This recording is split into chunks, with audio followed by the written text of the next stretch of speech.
Good morning, good morning. We talked the whole night through. Hello, everybody, and welcome. Welcome. My voice has returned, so I'm very happy about that.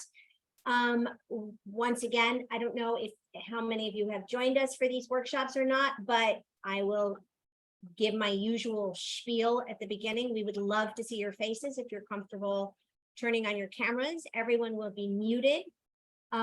Please feel free if anything comes up for you, you have any questions, you can type them into the chat. Nicole, my genius partner and co-founder, will be watching the chat, as will I a little bit, as we get into this today. So we'll be watching for your questions. And if you could start by typing in the chat where you're coming from today, that would be great. So we know where you all are, sort of. And I think that's it. Odds are, I mean, if something does come up that is really burning and someone's, got something that they really have to say, of course, we'll allow you a chance to talk to Beverly, our guest who I'm about to introduce. And other than that, I think that's it. Hello, Buffalo. Hello, Rhode Island. Wait, en route to the airport. Oh, flying back east to Rhode Island. Fantastic. North Carolina, Albany, Brighton, Colorado, Evanston, Illinois, Massachusetts, Atlanta. Stanhope, New Jersey, Huntington Beach, Snowshoe, West Virginia, Canton, Texas, Fairfax, Virginia, Savannah, Georgia. That's Carla Jennings, who says, hi, Beverly. Good morning from Houston, Missouri. Oroville, that would be Lori Moulton, my pal. Boston, Rochester, Minnesota, Southeastern Pennsylvania, Tennessee normally, but Moab, Utah today, which is gorgeous. Western North Carolina. I hope everyone is staying comfortable in the hotter climes, staying super hydrated. All right, well, it's great to see you all today. And as usual, it's a pleasure to be here, but especially even more a pleasure post second bout of COVID this last week. Fabulous, let me tell you. Husband has it now. He's in the other room. Thank goodness for Paxlovid. That's all I can say. Anyway, moving right along, this is going to be an incredible conversation. I had a chance to talk with Beverly earlier in the week when I was croaking like a frog. I think you guys are really going to enjoy this. It's a continuation in our resilience series, How to Begin Again at Midlife. And Beverly has written an extraordinary book about her experience. We're going to talk about that today. And without any further ado, ladies, I think, because there's no gentleman on this that I can see, I don't know, but just in case, ladies and maybe gentlemen, one or two, Beverly Willett. Welcome, Beverly. Hi, thank you. Thank you all for coming. And thank you, Melissa and Nicole and everybody at Modern Prairie. Before we get into this too deeply, I also want to just let you know that, as usual, my internet can be kind of spotty. So if I freeze or I don't respond, I'll be back shortly. But Nicole's there and she has better internet where she is. So just be a little bit patient with me. So Beverly, let's start with your story. Why don't you share your story with everybody and tell them, how your book came to being and how you became such an advocate for women going through these incredible challenges and changes that we face in midlife. Yours was particularly challenging, to say the least. Well, I think this brings up my first point, and that is that loss is universal, and it's something that I think we certainly know. It's like, duh, we know that. But I don't think that's anything that we really think about, because most of the time we're going along in our lives, and if things are going well, we're not thinking about the next thing that might slam us. And so I think that was the real big revelation that came to me throughout all of this. Once I sort of grieved and got on my feet, is that I understood, like, every single moment of my life is uncertain. And I think as women, and especially women of our age, we're such fixers. I mean, I know that I'm a fixer, and I think that's by nature, maybe, or the fact that we're juggling so many things, and so we're always kind of in fix it mode. Things go wrong, then we're the one that's got to hold it all together and fix it. And so I think that I'm just thinking about the fact everybody said, oh, everybody's going to get COVID, and I finally did after like 3 years, so like even that, it was certain to happen. It was gonna happen. And I'm thinking, well, no, it's not gonna happen. So anyway, so my story, I'm sure that so many of you, because we're kind of all in the same age range-ish, at midlife, whatever that is on either side of, I'm on the other side of 60 now. I wasn't when this all started. I was in my late 40s, and then spent about a decade going through a very, very bad divorce, being a single mom. And I grew up on the American dream. And as I said, I'm sure so many of us grew up on the American dream too. It's all the kinds of things that we were promised. If we work hard, we'll get the good job, the Prince Charming will come along, the kids, the beautiful house, the great life. And in many ways, that kind of came true for me. It was really very, very surprising. I grew up in a very, very small town, and I was the first person in my family to go to college. And then I decided I wanted to go to law school. I think I've always been a person who was really interested in justice and fairness. And so for me, that meant I felt like I wanted to go to law school. So I put myself through law school. And then I got a job in New York City. I was shocked. I mean, everybody said, "You're moving to New York City?" Yes, I'm moving to New York City. At my very first job, I met the man I thought was the man of my dreams. We had a great life. We had 2 kids. At some point, I got to hang up the lawyer shingles for a while because it was just crazy hours. I became a stay-at-home mom. I loved being a mom. And we bought this beautiful house that we were renovating and fixing up. And, I don't want you to think that nothing wrong ever went, nothing ever in my life went wrong. I lost my father when I was 30 years old. And that was one of the hardest things in my life. So things went wrong. Things went wrong in the marriage, of course. But we repaired so many of them, and we had celebrated our 20th anniversary, and we had gotten through so many hard things in our life. I had just had surgery for my knees, but I have to tell you, I was in a really, really good place. I was really happy. I thought, wow, my life is really, really wonderful. I'm so happy. Things are going so well. And then boom, literally it imploded. My ex had gotten a great new job. He came home late one night, and I just knew something was wrong. I found love messages on his phone from the affair partner that I didn't know that he had. And everything just kind of exploded in that moment. I mean, I was sitting at my kitchen table about to get the kids up to make their breakfast and send them off to school. And it was that moment that I heard those messages on the phone. And really my life kind of exploded from there. It was betrayal is, I think, I like to say, in fact, I wrote in an article recently that there's a reason why Dante put betrayal in the 9th circle of hell, because it's really the 9th circle of hell. And it certainly was for me. And I know it has been for a lot of other people, all kinds of betrayals that can happen. So I went through a very, very bad divorce. I really wanted to save my marriage. It wasn't possible. I went through a very bad divorce. Our retirement accounts dwindled about the same time that this all happened. A few years later, if some of you remember, the stock market crashed. So it's like our retirement accounts were starting to plummet. And so when the divorce was final too, this was also the year, I had not worked as a lawyer in a while. This is also the year that the legal market tanked in New York. So here I was, a single mother for the first time, and trying to go out and get a job because I had some alimony and then it ran out very quickly. And I had sort of aged out of the market too, because I knew people that were in their 50s, 60s, nearing retirement. They were getting laid off.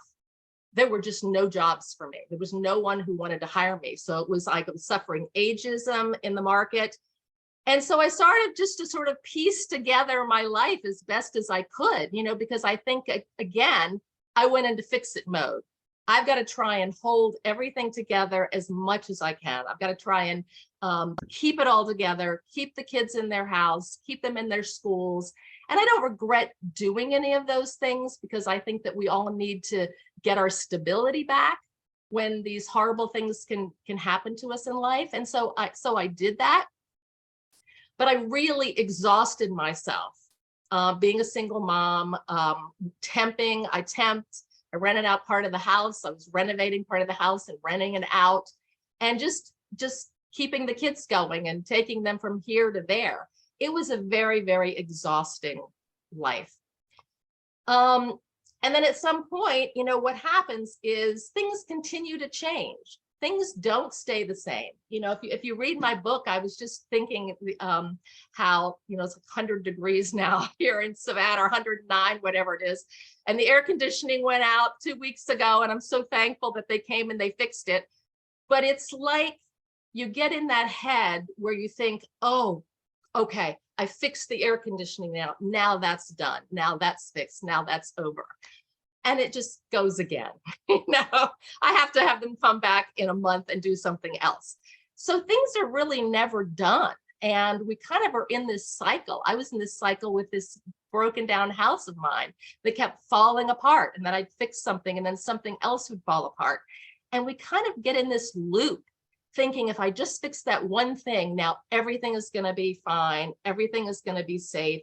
It's all going to be well. Well, things continue to change. Okay, that is the nature of life. Life is uncertain. Things continue to change.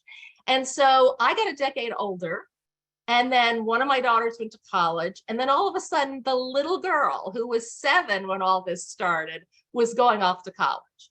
And in my head, she was still my little girl of 7, but she was going off to college.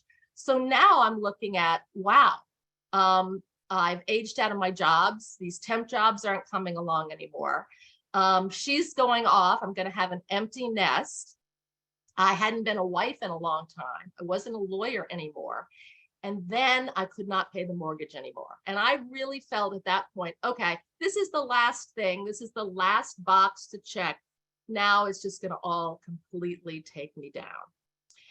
And what wound up happening in that last year in my home, when I was basically going through 4 stories and a lifetime of clutter, is that I finally realized that life is uncertain. I finally realized that I had not grieved and that I was holding on to so much pain because I was holding on to everything in my life, thinking that it was going to keep me safe. And it hadn't, because things continued to change. And so that last year in my house, when I started going through little things, one by one by one, I had a friend who said, no, just get rid of it all, throw it all away. Let's just put it on the market and you can move on. But I knew intuitively that I had to finally stop. I had to finally stop because I was feeling so much pain, and I wanted to finally heal. I wanted to find out where this pain was coming from. And if I was going to rebuild my life and reclaim my life, which is what my friends kept telling me I could do, I had no clue what that meant. But I knew that I had to take things very, very slow.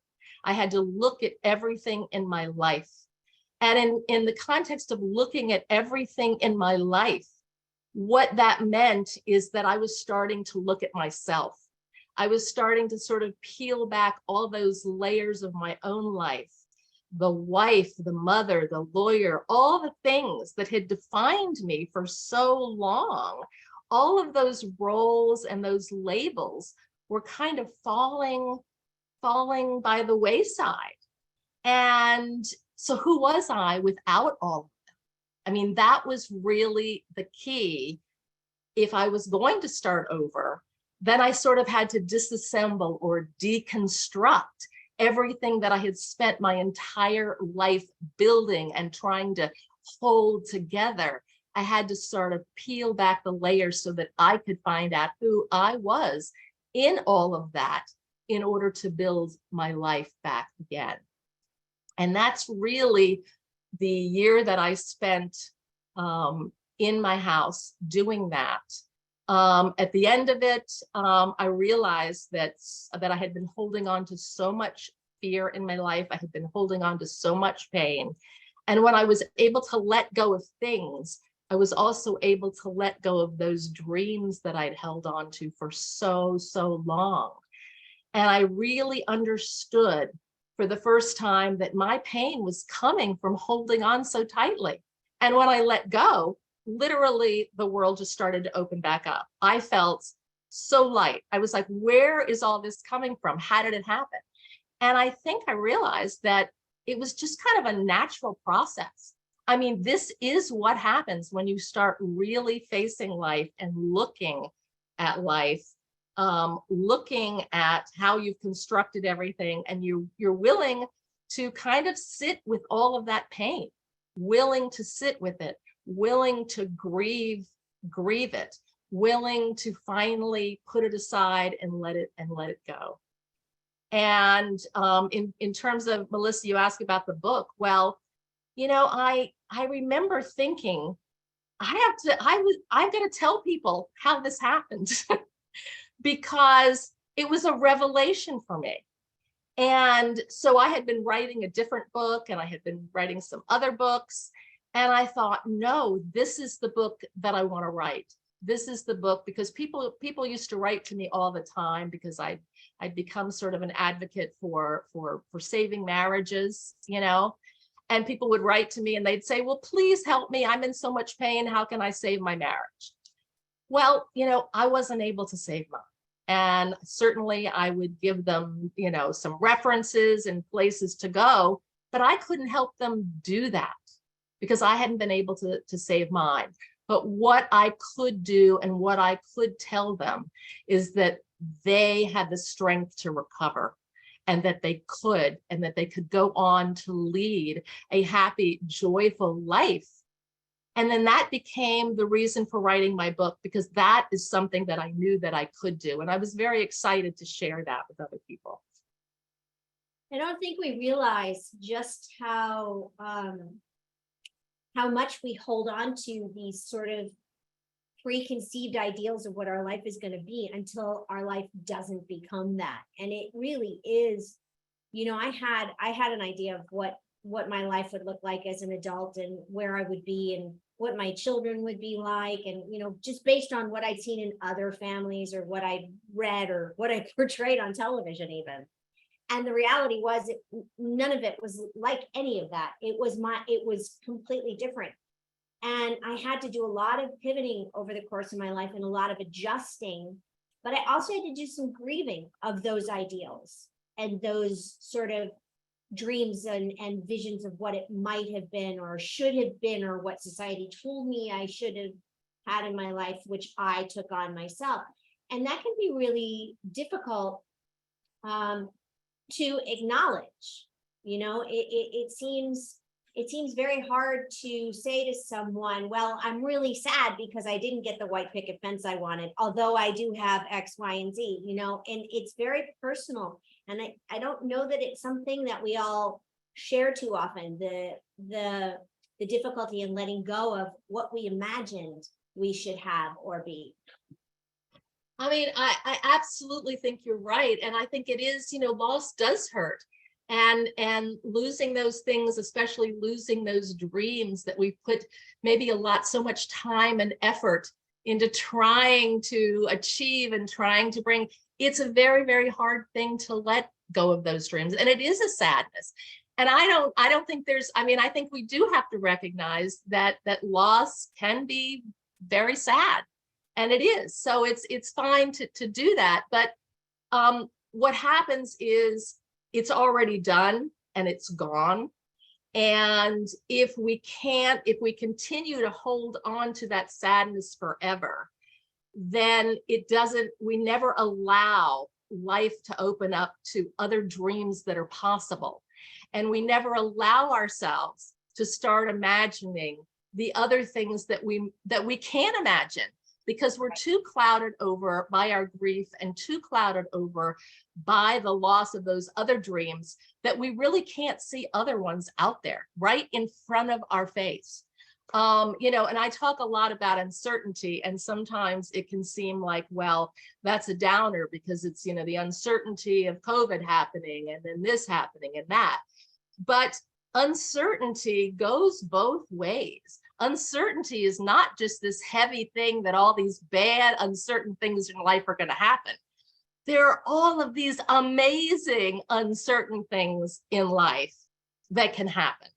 And I do just have to say, when I found out about Modern Prairie, and then Melissa and Nicole asked me if I would share my story, I was just like, how did that happen? How did that happen? I wrote about Little House in my book, Little House on the Prairie, the whole series, the TV, the books. They were so important to my life and to my girl's life, and even to my ex. We were reading the stories and watching them and sharing them. And that was like an amazing thing. Wow, I'm going to be talking to this amazing woman. So uncertainty, don't think that it's just a negative thing. I think it can be an absolutely wonderful thing when you've grieved those losses and you're able to finally move on, let them go and put them aside. That life's uncertainty can bring about so many blessings. We can talk about this in a moment because I don't want to forget. But I even think that suffering has brought a lot of blessings in my life. And one of them really is that if I hadn't gone through all of this, I wouldn't be able to share my story. And I think for me, being able to go through the difficulties that I've gone through and to be able to relate to other people. I still grieve the loss of my marriage. I loved my ex-husband. I loved our family. I really thought that we could save our marriage. And so sometimes that still does hurt when the anniversary comes up.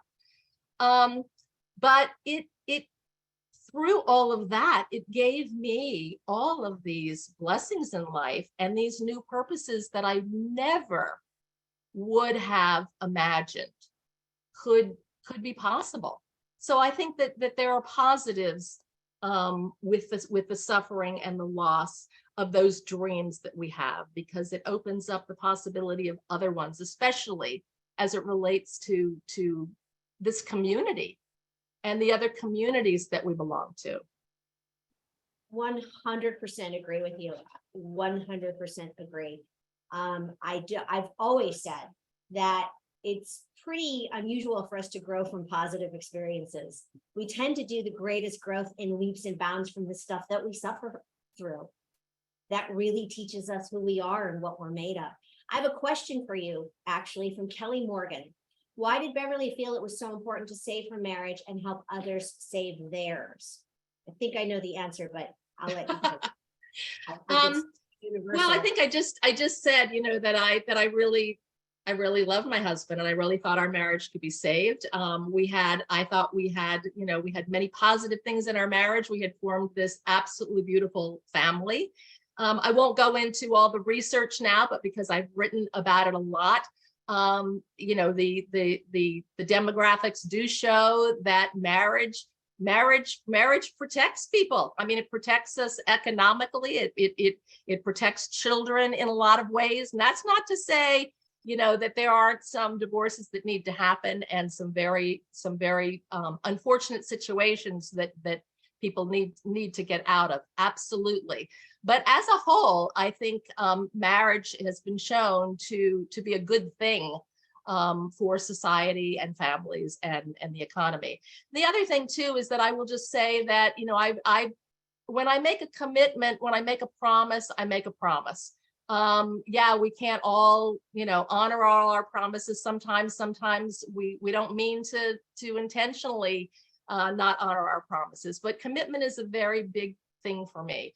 And when I make a commitment, I like to follow through with my commitment. I really think that there's a lot of honor, so long as it's a safe situation that you're in. I think there's a lot of honor in basically seeing your commitments through. So those are just a few reasons. So long as it's healthy and safe. Exactly. Right. I just want to read one little comment to you because I think this is Sure. Really sweet. It's from Sherry or Cherie, depending on how you pronounce it. She said she's having trouble letting go and getting unstuck, going through grief and having a hard time letting go of her dreams, but she's so glad we're having this talk today because it is, and now I'm going to add, because this gives people hope. We all go through, if you're blessed enough to have a long life, you go through stuff. You go through horrible, painful things. And one of the benefits and beautiful parts of this community, of the modern prairie community, is that we share that experience and experience strength and hope, which is a very 12-steppy thing to say, but it works because it's true. If you're walking through something that's really difficult and really painful, there's nothing more helpful than being with someone who's been through it and is on the other side of it and can show you, just by sitting in the same room or on the same Zoom or on a call with you, that there's a future out there. Surmountable things. And we all have them. It's just sometimes they can get to be so heavy, we get stuck. So one of the glorious things about this community is that we're able to lift each other up and help each other walk through these things. And that's one of the things I love so much about Modern Prairie. I love the conversations that I'm watching happen on our app. And I love that we can get into share those. It's really important. I think, and I agree with you 100% too. And I think there is a tendency sometimes when we are going through a hardship, a very difficult hardship, is to really feel like we are alone. And I think, we all know certain things intellectually that we know aren't true, but our emotions can really sometimes get the better of us. And so they can kind of cloud how we see things. Oh, poor me, whatever. And I'm not saying, believe me, I had so many pity parties, and every once in a while I still have one. I'm like, okay, I feel one coming on, and I'll just go ahead and have it. And I'm like, that's gone. I was coming through me. I just let it come through me and let it pass and go on. But we can feel that we are alone. And I really, I used to be a lawyer, and one of the things that this whole process showed me, as well as I was going through things, is that my heart of hearts, I'd always been a storyteller my entire life. And as I was looking through everything in my life, I came back, I talk about it in my book. I found a story that I had written when I was 13. I had always wanted to be a writer. And I hadn't even realized that was, I guess, my true calling. It was really very exciting. And I think that's by the fact that I had always wanted to be a storyteller. I'd always wanted to share my stories with other people. And so that is one of the exciting things I think about this community, and having written my book, is that if we share our stories, we aren't alone. I think in the write-up about this Zoom today, there was a mention that I had at one point contemplated the worst. It was very, very early on, and I remember having just absolute horrid nightmares. Just absolute horrid nightmares. And I would wake up and literally, I would think to myself, my ex was not there in the bed next to me, but I remember thinking to myself, this is not real. What I am going through is not real. It's like, maybe he's downstairs or something.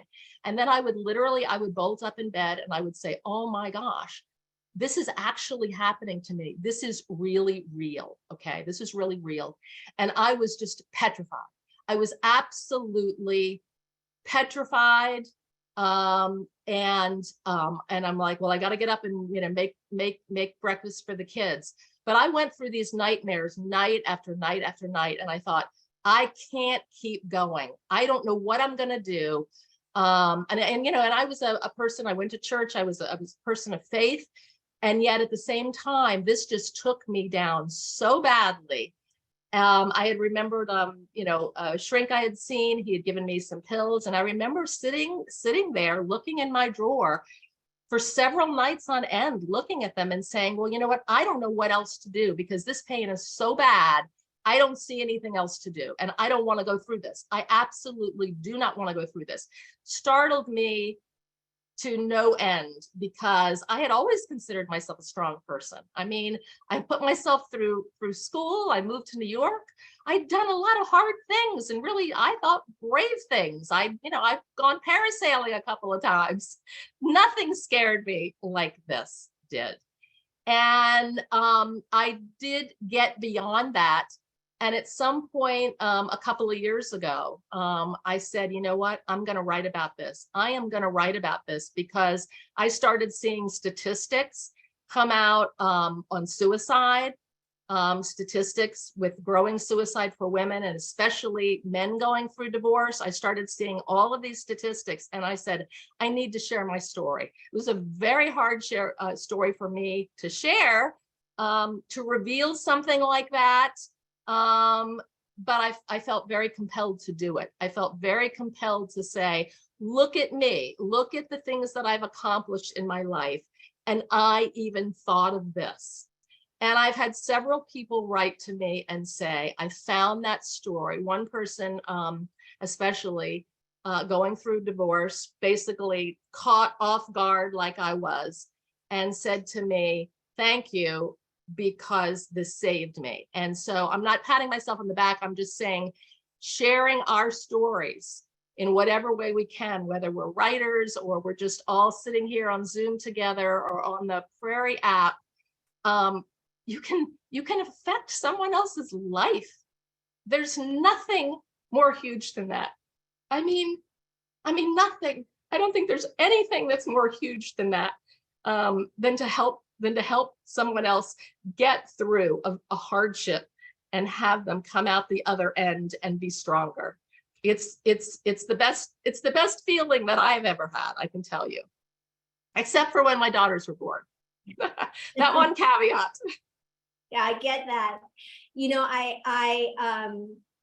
I know we're all remembering moments in our lives too, where there was someone who stepped in, whose story helped us through, and mine just came back so roaringly vividly to me was, when I was 45 years old, and I found out the truth about how my father had died. My father died when I was 11, and all my life I'd believed what my mother told us, that he'd had a stroke in his sleep because he'd had a stroke the year before. And when I was 45, I found out that he'd actually died by suicide with a gun. And it rocked me in a way that, and I've been through a lot already. I'd already been through a divorce. I've been through the birth of 2 of my kids. I was remarried. I've clearly been through the death of my father once. And the death of Michael Landon, who was like a father to me, and many other people around me, lots of different traumatic things, moves and stuff like that. But this really knocked me for a loop. And nobody could console me. I was inconsolable.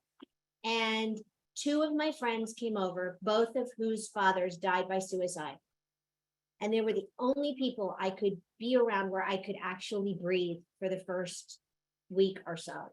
And they came over and they brought me blankets to cuddle up in and mashed potatoes to eat, and just didn't say much of anything, just sat with me. But I could look at them and know, look where they are in their lives. They're okay. I'm going to be okay. This is horrible, but I'm going to be okay. And I am.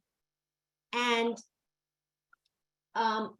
God forbid someone I know has to walk through this. I'll be there with the mashed potato and blankets if need be, in a heartbeat. Because that's what we're here for as human beings. We share this stuff with one another. And I so appreciate, and I'm so excited by the comments in here that well, here, at least I didn't realize I could get this on the Modern Prairie app. Yeah, well, I'm blown away all the time by this community and what we share with one another. But there was another comment here. Life's all about changes. Some we welcome. This is Lainey Flanagan. Some we welcome, others we don't. There's a time for celebrating and grieving. If we can approach each day with an attitude of gratitude, which is one of my favorite expressions, even though it's like bumper stickery, and I'll get into that in a second, it can help navigate the ups and downs. I found dwelling in the shoulds and thinking we deserve something tends to make us bitter and less happy. I've pretty much eliminated the words should and deserve from my personal vocabulary. Life happens and we can't control it. And I just think that's exactly what we're talking about here, and standing up as examples of how you get through it and what it looks like on the other side. Absolutely. Absolutely. I agree. Should. Good. What a terrible That's a good word. one. I should have this. I should be that. I should be more. I should. It's terrible. Well, that's because we have this ideal. We're stuck on this ideal. We're attached to this ideal. And sometimes, it comes from other people, maybe the way that we've grown up, people that we work with, people in our families, just our society, our culture. We see we're a lot of times, we're on social media and we're on Instagram, and we're seeing only the beautiful things and all the things that people are doing. And so, that is often an illusion. And so we are consumed by this illusion, of everything around us. And sometimes it's good. Sometimes it helps us to get beyond ourselves, because we want to feel good, and there's nothing wrong with pleasure and having pleasant things and beautiful things. But we also forget sometimes that it is an illusion. And I think for me too, there was a time, certainly in my life, earlier on with girlfriends, where I had some girlfriends that I was very, very close to, and yet I would find out later that they hadn't shared something really important with me. I remember this woman I had been friends with a long, long time ago, and she was having all these headaches, and she was afraid that she had a brain tumor. And she didn't even want to tell me, because she didn't even want to say it out loud. And I didn't understand what was upsetting her so. And she finally told me she went to the doctor and she didn't have a brain tumor, but she was carrying all this stuff inside her. Partly, she told me, was because she was afraid that she would look silly. She was afraid that by saying something that was on her mind and sharing, that other people would look at her and say, oh, she's ridiculous. Oh, how could she think that? And so she was afraid to share. She was afraid to share it, even with me, who was one of her closest friends. And I think that is sometimes what we are scared to share, because we don't want to look other than perfect, or that we have it all together, and sometimes sharing it opens up that fear. It's like if we give voice to it, then that fear can grow. And so we don't even want to go to that fear. So we kind of try and wipe it from our minds as well. So I think that we do, we construct these bubbles around our own lives, and then we project them out to everybody else. And then we think everybody else is living all of these same things, when we're all going through stuff. We're all going through stuff at the same time, And so I think that we have to like stop doing that. But that becomes a place where we have to be secure enough inside ourselves. We have an inner strength inside ourselves that allows us to get beyond the fear of allowing ourselves to be vulnerable. Because fear stands in the way of so many things. And I have learned too sometimes that, like, what's the worst thing that can happen? You know, we're always imagining too the worst thing that can happen if we're vulnerable and if we share. And so many times when I've done that, it's just such an incredible relief. You learn that other people are going through the same thing. You get new friends. These are the way that you get new friends and that you build relationships with other people. And so we have to step outside of our fear and allow ourselves to be vulnerable. Exactly. Ladies, and maybe gentlemen, I doubt it. There was supposed to be one of my friends, not my gentleman friends, but I don't see him here yet though.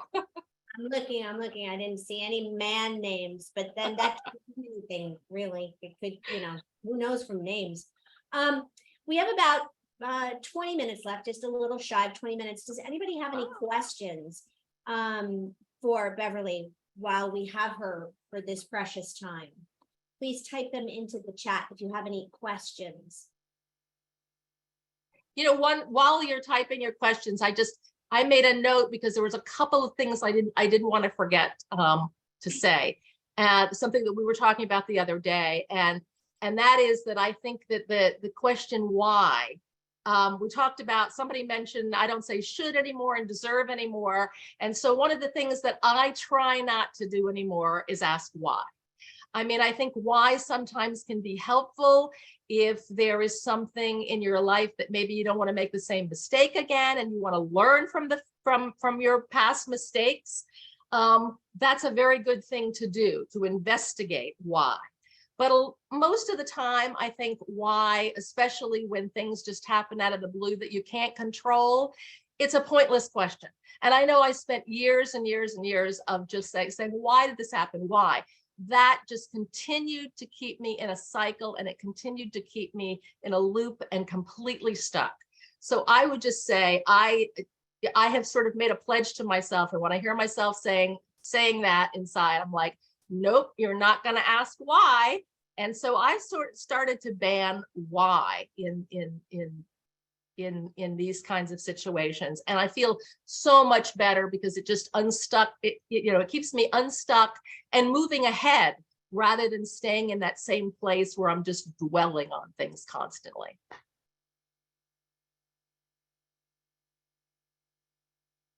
I froze for a minute. I think I'm back. Oh. Lisa Weldon says, hi, Lisa. I love your book.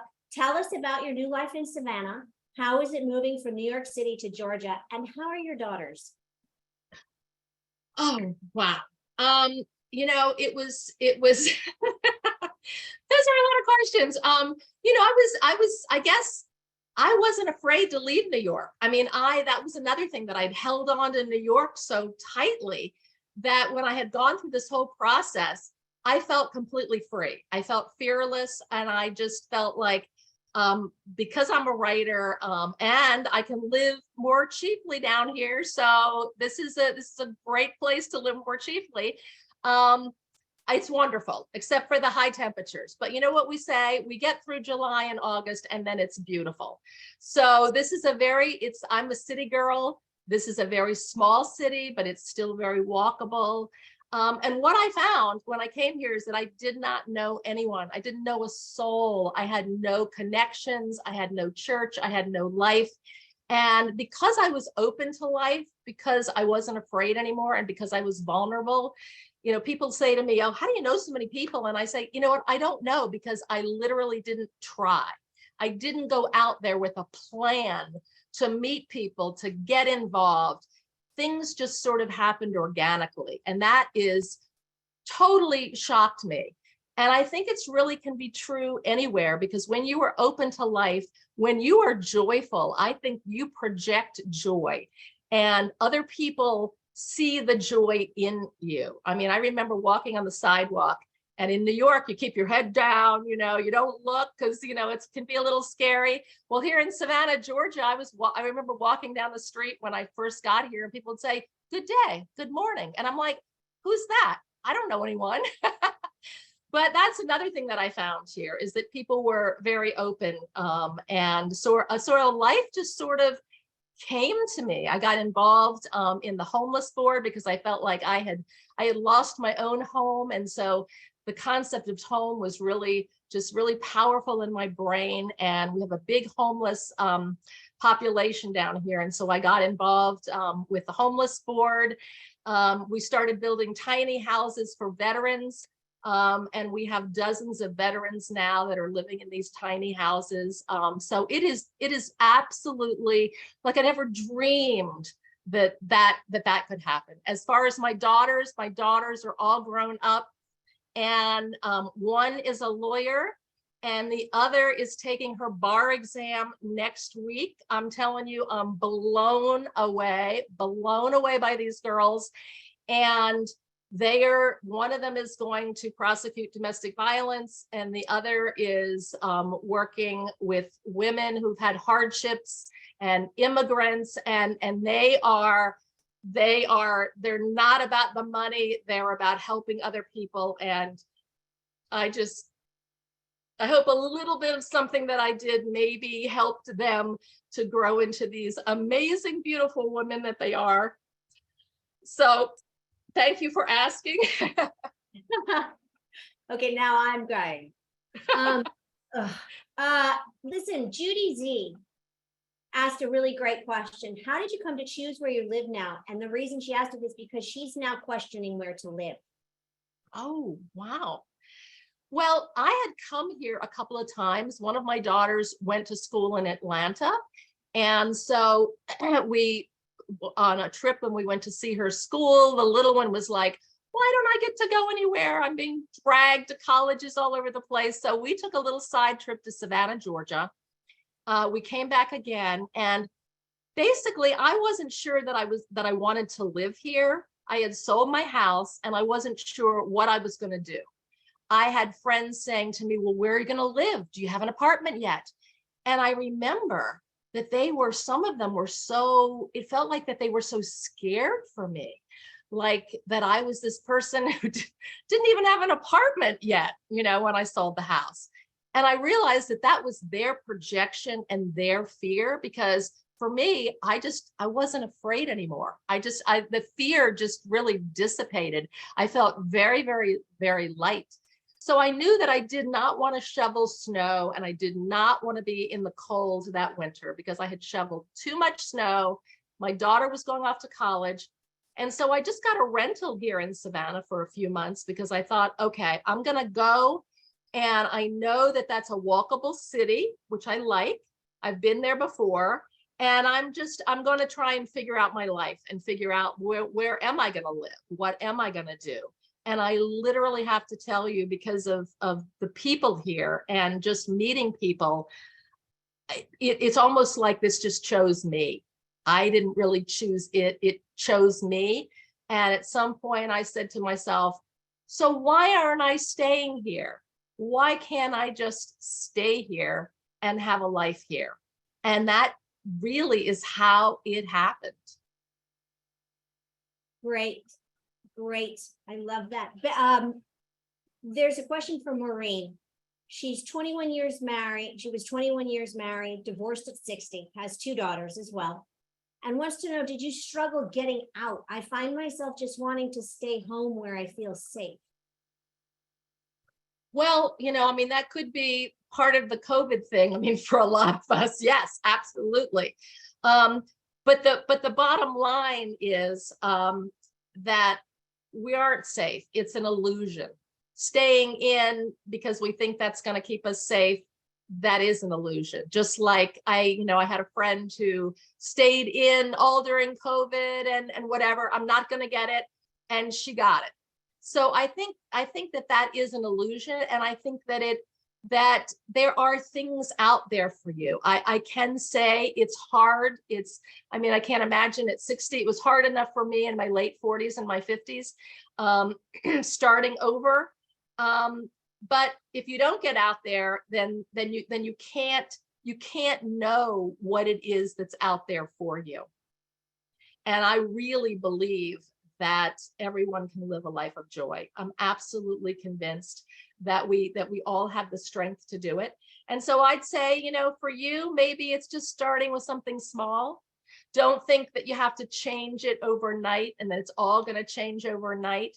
And it maybe for you, it's just starting with something small, because that's really how I did it in terms of cleaning out my house and making peace with everything, is just to take some small step. Because I think what happens is that we build our courage and we build upon our courage, so that if we take a step and we see that we're able to be vulnerable and open ourselves up, then we're more likely to take the next one. And that just sort of feeds on the courage and the strength. And it just keeps building. I think it also keeps us resilient for the future. And that was one other thing that I wanted to mention. And that is, we're all of a certain age and we've suffered losses in our life. And as we get older, I mean, we're going to keep suffering losses. Many of us are going to I got breast cancer and I didn't see it coming.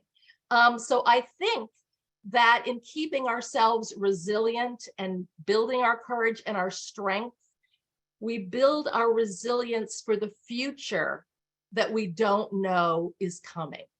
Now, again, that's good and difficult, but I think we owe it to ourselves to build that resilience. And I think too, just, you know, you were mentioning you were afraid to go out. You do have the 2 daughters. And so I think your example to them, sometimes we don't know what they're watching. We really don't know what they're watching and how they're really looking at us. And we think they're involved in something else and they're busy and their heads are elsewhere. They are watching us. And so we can give them that gift too. We can give them that gift to be resilient men and women, and we can show them how. Speaking of your daughters, this question's come up a couple times in different versions. Do they have a good relationship with their father, and how did you navigate co-parenting? You know, we don't talk about dad. And I think that's really a good thing, because we just kind of, you know, keep that. I really didn't navigate co-parenting, unfortunately. That was something that I tried very much to do. When it became apparent that we were not going to repair our marriage, we went to a therapist to co-parent, because I very much wanted to try and do that. I think that that is good for kids. I think kids don't need mixed messages. They don't need, you know, one curfew in one house and something else happening in another. They get very confused. He started coming with me and then basically stopped. So I was not really able to co-parent. So it was not something that I could do. And I had to accept that. That was unfortunate, but they do see their dad. They all live in the same city. I know that they see their dad. I know that they love their dad. And despite the difficulties, I wouldn't have it any other way. Agreed. Been there, done that. No fun at all, but been there. Hey, I've got a really lovely comment here from Rhonda in North Carolina. She says to send the very best to you and your daughters. She loves that your new home has made you a Southern belle. And she sends grace and joy from a North Carolina Southern belle. Thank you very much. And as you can see, you know, when I was in New York, I was like, my wardrobe was like black, and I was looking the other day and I'm like, I've got orange. I mean, I'm like, I never wore orange. But yeah, thank you very much. It's very colorful here. I love it. Fantastic. Absolutely fantastic. Does anybody else have anything else? Any other burning questions? We have about 6 minutes to go.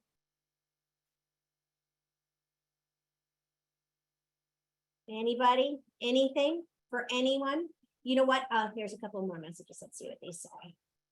just enjoying your story, enjoyed listening to your book. Oh, Judy Z, would you change, oh, this could take hours to answer. Would you change the divorce laws? And where? Yes. Which, well, yeah. Oh yeah. This is definitely one that can take hours and hours and hours. And I have written on it. So I, rather than getting into the minutia, because it's so funny that I'm not a lawyer anymore, and I have friends say to me, you're always a lawyer when you're a lawyer, and I really didn't enjoy practicing. And then being in family court, oh, it's the worst, absolutely the worst. But I have enjoyed talking to my daughters about it. I would say go to my website, because I have all of, well, as many articles as I could find and find the links to. I have links there. It's beverlywillett.com. And I've written extensively about changing the divorce laws. I mean, in many ways. I mean, that is a big, wide open question. And I can only tell you, if you read my book, Disassembly Required, there is a chapter about the dreaded judge number 7. And I certainly, one of the things that I certainly would change about the divorce laws, and that is how stay-at-home moms get slammed in our culture. And I've written about that for USA Today. It's in my book. And it's really true. And if you try and if you want to stay married and you ask for help, forget that, because you won't get help. So there's many things that I would change about the laws, and you can read on my website. And if you want to send me an email and have another question, please do. I'm happy to talk to you. Oh, I also just want to say too that I have, for anyone who hasn't read my book, I made these little gifts, and that if you do read it, I made these little gifts, and I will mail you one. So you can email me, and I would be happy to mail you one. so lovely. You are just a delight. This has been so much fun. We have about 3 minutes left, and I'm going to let you say goodbye to everybody. But I just want to tell you guys a story really quickly. Just a little. It's an anecdote, but it seems relevant today for me with this subject matter. My best friend Sandy Peckinpah, if you've ever joined us for any of our discussions, has been through a lot in her life. And she's one of our trusted Prairians on the Modern Prairie app. If you're not there, she's gonna be leading a lot of discussions about grieving and healing and moving on and hope and all of that. She lost her firstborn son at 16 to meningococcal meningitis out of nowhere right before Christmas, with 3 small children left at home, and then ended up, her husband left her, and they ended up divorced a few years later. It's just a series. And we came up with this theory because it just seemed like life was throwing her so many horrible, horrible things to have to go through. And I'd been through some horrible things and have been since. And we came up with this analogy. Someone once gave me a beautiful strand of pearls, of real beautiful pearls. And when you get pearls that are really beautiful, like Mikimoto pearls, like gorgeous pearls, each pearl has a knot between it, because that way, if the string breaks, the pearls don't go flying everywhere and you lose these valuable pearls. So we've decided that life is that necklace. The pearls are the beautiful things, and the knots are the bad times that hold it all together. You can't have one without the other. So that's our little analogy. It's minor, but it's still, it works. So I might have to start wearing pearls again just because of that. Oh yeah, I think I need mine too. Yeah, I think we should all wear pearls just as a symbol of survival. All right, we have 1 minute left. I have so enjoyed this conversation with you, Beverly. You're one of us now. Thank you. I would like to be. Absolutely. This has been incredible. Nicole, do you have anything to add? Just shaking your head, letting me keep yakking. Thank you all so much for being here with us. This has just been a joy. If you haven't downloaded the app yet, it's the Modern Prairie app. It's available on all systems. You can find it for Android now and for Apple or iPhones. And it really is, we're evolving and changing, and we're going to have a lot of really fun things that are just app only centered, and it's free. So go grab it. And Beverly, I hope we get to chat about other things very, very soon. If you haven't yet, you guys have to go get Beverly's book, Disassembly Required. I think it'll help us all get through all of the hardships that we have to yet to walk through or are walking through right now. So I want to thank everybody for coming, and I see a few of my personal friends out there, Lisa and Hillary and Rosemary, and I know Carla was here, and it was great to see your faces. Thank you for coming. Super. And I love the Prairie app too. I am so not tech oriented at all, and I think it's so cool. That's so great. Real quick before we go, one more, well, we're out of time, but do you have any other books coming out? Are you thinking about writing something else? Well, I have written a lot of books, and there are a few in the drawer. But during COVID, and then actually, this was a dream that I had when I came down with breast cancer during COVID. I had this dream, and I woke up and I had remembered some of my friends who've written novels before talk about these characters that just kind of come from nowhere. And I always thought that was just like very, very woo-woo, you know, like that is so woo-woo. I don't know if I can get into that.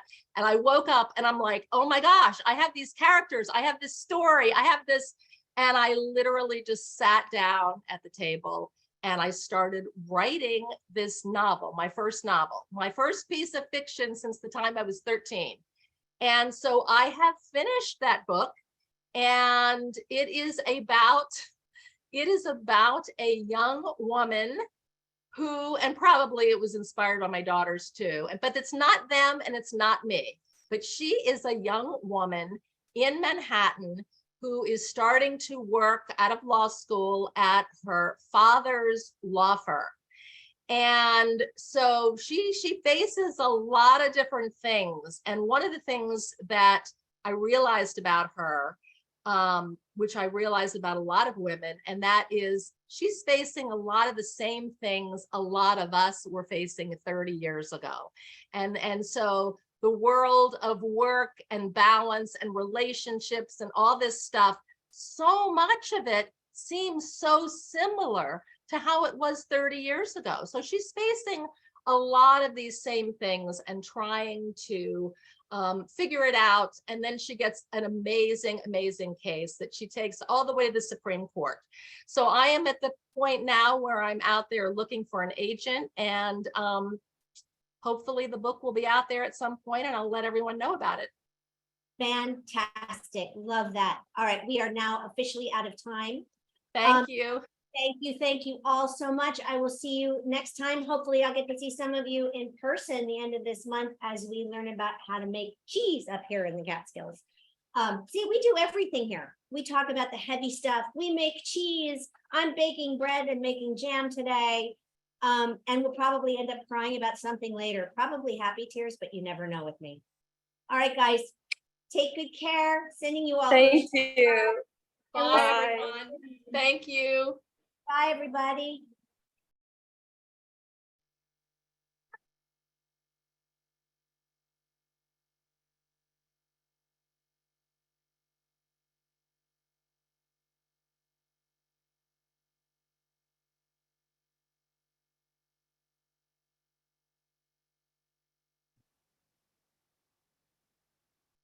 Great job, Beverly. That was fantastic. Thank you. Oh, thank you. Just fantastic.